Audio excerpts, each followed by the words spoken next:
Notice anything about this photo? How about this one? Or this one? Or this one? I get about a dozen of these texts every single time it rains. And I want to preface this by saying I do truly appreciate receiving these photos from loved ones who are doing their best just to understand my weird niche interest.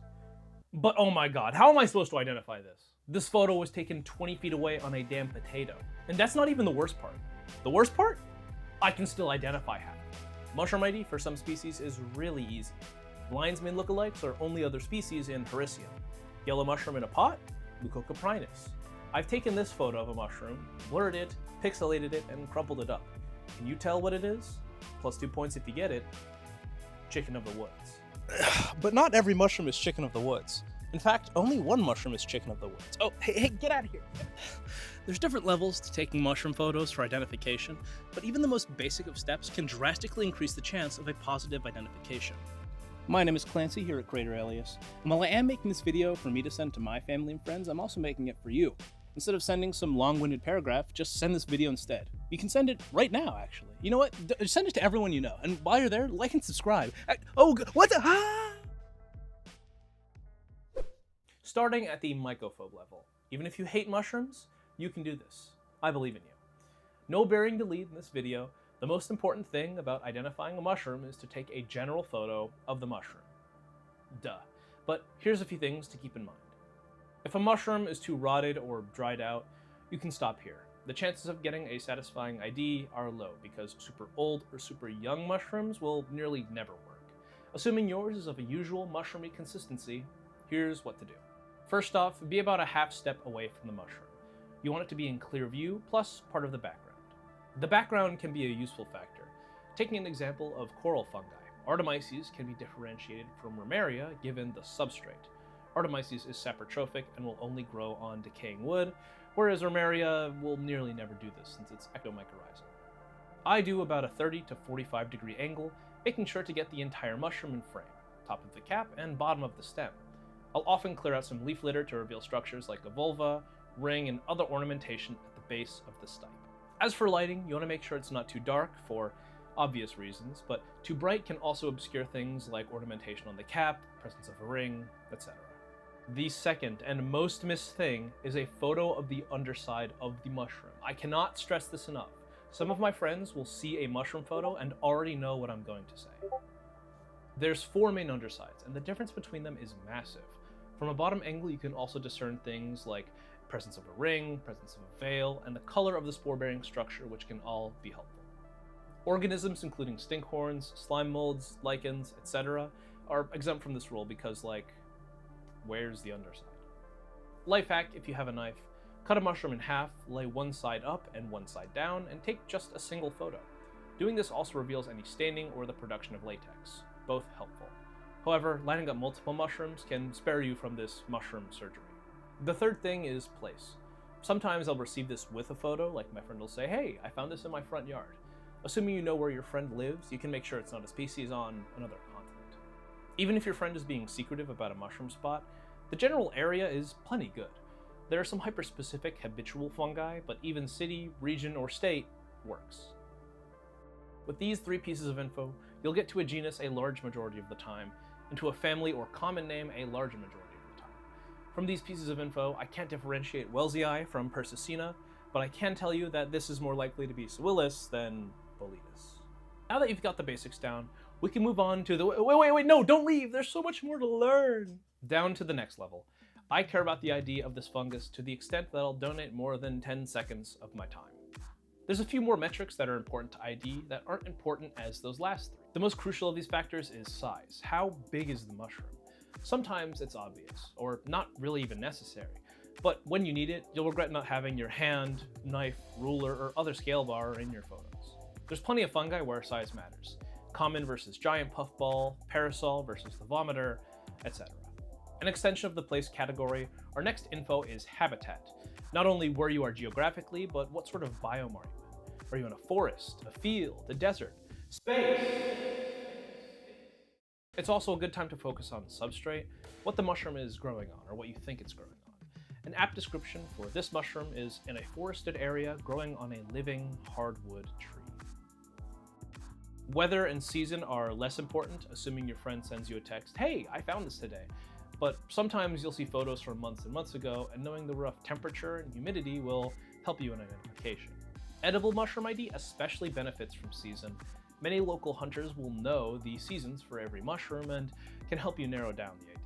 The last concept in this tier that can aid in ID is proximity to other mushrooms. How does it fit with others of the same species?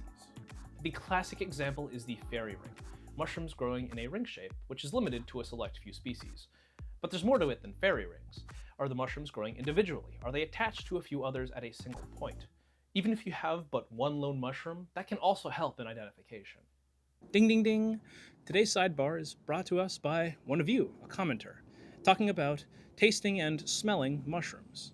Smelling is not always necessary. Depending on if it's a very good or bad smelling mushroom, it may have it as a criterion. Tasting, on the other hand, is a controversial one, at least according to the last video's comment section. This comment by the Squatch Doctor 3356 mentioned a young mycologist professor who died in the 70s from acute liver failure from simply tasting mushrooms. Let's break down the truth and myth of this comment. Mycologists have died from eating mushrooms, but I couldn't find anything matching this particular description. I turned to the most recent example in modern history, but it was in the 40s, not the 70s. Dr. Julius Schaefer was an expert in russulas and a fantastic artist. He died eating, not tasting, Paxillus involutus when he was 62. He'd eaten Paxillus many times before, as it was considered edible at the time, but this last time it triggered a kidney disease, and he died a couple weeks later from renal failure. So to recap, he wasn't young, it didn't happen in the 70s, not liver, not tasting mushrooms. Love the comment, but L+ ratio. It can't be too negative, however, because this commenter got one thing right. The most important thing. I might have been too casual or flippant about tasting mushrooms. Taste is useful for a small percentage of mushrooms. I myself have only used it a handful of times. Mushrooms and Russula, Lactarius, and those in the family Boletaceae are the main targets, mostly because they're non-toxic most of the time, and also because macroscopic ID is difficult. They all look very, very similar. This process involves taking a very small nibble of mushroom, enough to get it on your tongue, and then spitting it out quickly thereafter. If you want to be extra safe, you can also rinse your mouth out with water. Spice, bitter, acrid, or peppery flavors are the 4 things you mainly see in mushroom ID books, but once again, it's only a small portion of mushrooms. And there are risks. Spicy, acrid, and bitter flavors aren't pleasant, and they can linger in the mouth, potentially for hours. They can also be very intense. I've heard certain species of Russula described as hotter than any hot sauce you've ever tasted. Painful burning for hours on end. Plus, there's a non-zero chance you are just randomly allergic to a mushroom. For instance, you've probably heard of people developing allergies to morels. I have a friend who gets an itchy mouth when they eat Craterellus. You've probably not tasted some of these mushrooms before, and tasting it is something of a gamble. Small taste usually means small reaction, but you never know. And while I'm willing to risk it, if you know you're allergic to certain fungi or molds, you might not be.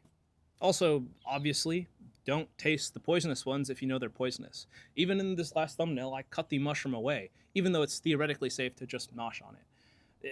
Of course, don't put poison in your mouth. So there's a few ways to go about it. Tasting no mushrooms, tasting mushrooms in specific groups, tasting mushrooms that are not poisonous, but you're not really sure what they are, and sticking it to the man and just eating the... tasting the poisonous ones anyways. So while the Squatch Doctor was wrong, they contributed.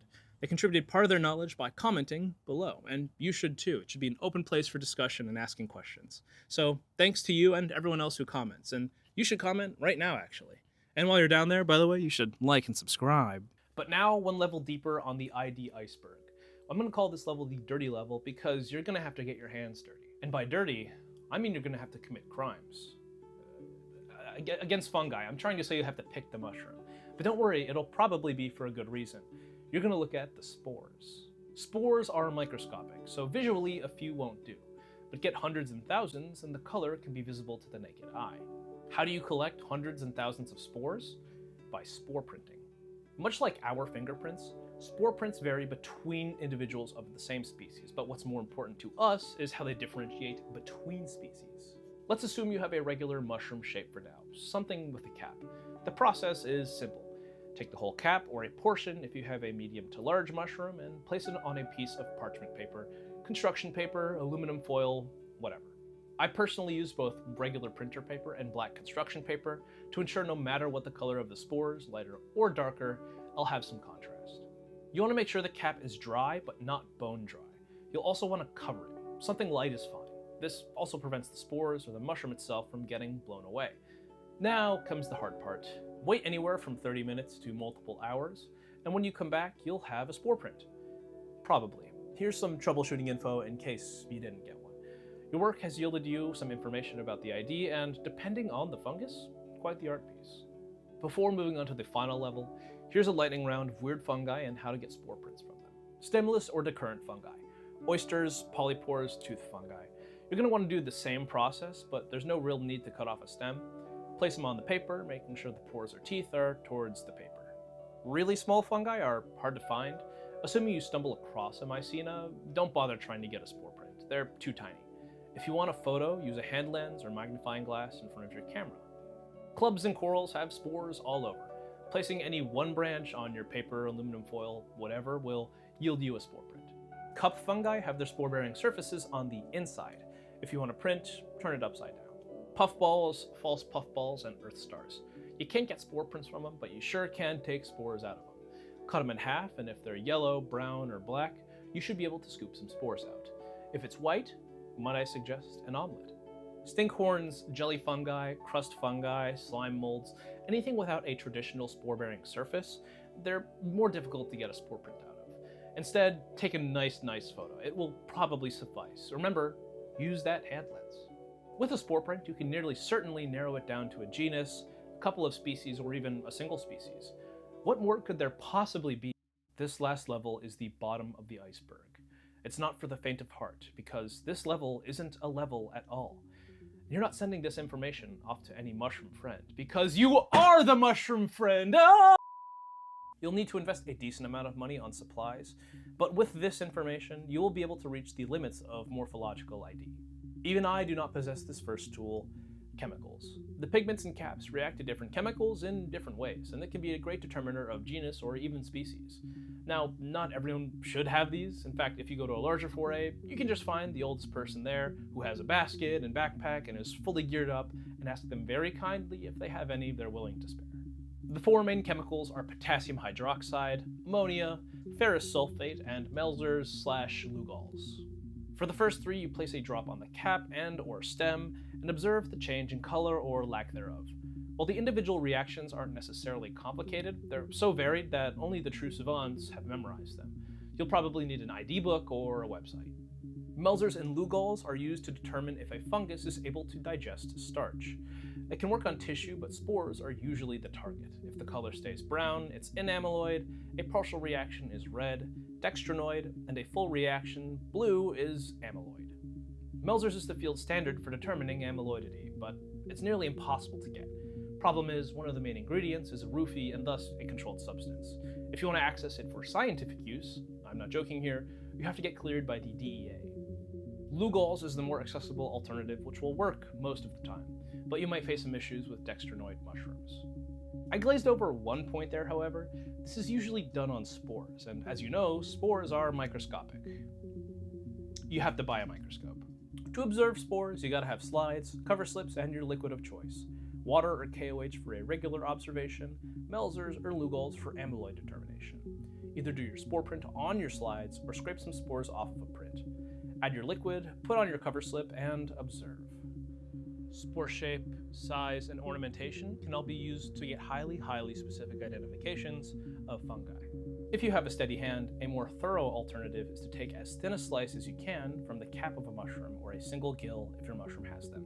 Place on a slide and you'll probably be able to see spores as well as non-sexual structures on the spore-bearing surface, cystidia, knots, etc. And voila, that's all the information I could think of that one could need for identifying fungi. If I had access to an ID book or the internet, I'd surely be able to identify it. But alas, I'm in a random forest. So I'll just recap everything that we've talked about so far and send it off to a friend. So I have a photo of the mushroom, a photo of the underside, a friend who I'm sending it to, the size, chemical tests, smell, taste, extra photos for good luck, spore print, transferring that to the slides, measuring the size, the amyloid reaction, microscopic structures, and a description of the surroundings, and send. hours and hundreds of dollars have gone into getting the highest quality information for identification. Surely I'll be able to get... Oh, god damn.